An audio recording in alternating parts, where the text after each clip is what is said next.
Adam defeat this afternoon. Just give me your thoughts on the game.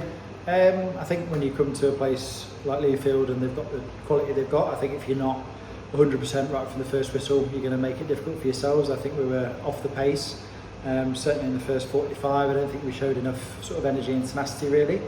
I think we were better second half. I think when we pulled it back to 2-1, kind of had a bit of belief that we'd go on and potentially get one back again.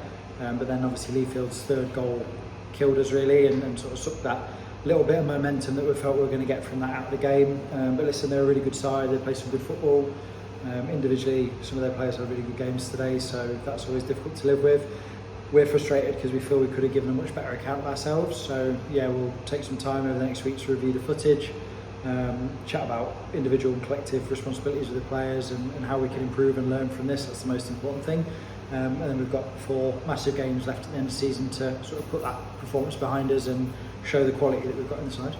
And it does bring the run of 3 games without defeat. How important is it now that you kind of quickly put today behind you and bounce back in a positive way?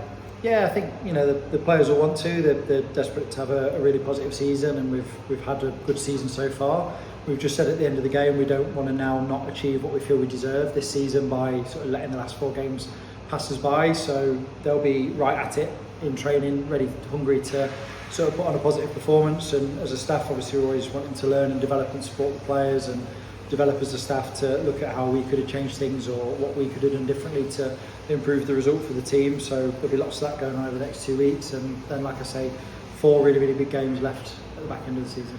And you mentioned the second half performance being better than the first. The changes off the bench certainly seem to help that. How good is it that you've got that quality and depth that when it isn't going right out there, you can turn to those players? Yeah, massively. Look, we've said it a few times this year, we've got a much bigger strength in depth this season. There's players that have not started today that rightly will feel really frustrated for not starting. And then it's their opportunity to come on and make a big impact when they come off the bench. And we've rotated players throughout the season because we've got the quality to do so. And then you're relying then on those game changers to come on and have a positive say in the game. And I thought everybody affected the game positively when they did come on. They showed that sort of work rate and energy. They gave us a bit of creativity, which I felt we were lacking at times in the first half. So yeah, bright sparks that came on and lifted the performance. So that's positive.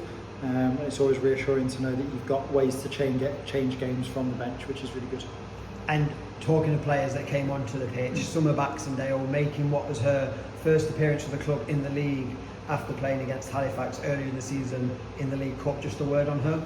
Yeah, superb. Like we've been sort of really excited to get her connected to a matchday squad for some time now. She's been working so hard behind the scenes. She's been getting minutes in the reserves, and Summer's a player we're really excited about, not just for the now but certainly for the future. We feel we can help her develop, and the quality she shows at such a young age and her bravery and even some of the game management, the sort of darker arts in the game that she showed in the second half are really mature for a player of her age. So our goal came from her winning the ball and playing positively through the third. So we're really excited about Summer. She's got what she deserved today in terms of the hard work and effort and energy she's put in over the last few weeks at training. And yeah, she showed why at such a young age even she should be in consideration for squads going forward, because yeah, we thought she was great when she came on. And sticking with defenders getting minutes, Eve Shepherd playing her first full 90 for the club again. Just a word on her? Yeah, Eve was great today. I think she started the game really, really positively. Asked a couple of players to play out of position with the injuries we've got, and Eve shuffled across that left-hand side and acquitted herself incredibly well. She helped us in the build and connect the units well, and I think she was under a lot of pressure with aerial balls in behind and over the top against a really quick centre forward in the first half, and she dealt with that incredibly well. Won a lot of those first contacts, and Leafield probably could have been further ahead if it wasn't some of the positive defending that Eve did. So no, really excited about her development as well, and a positive performance from her.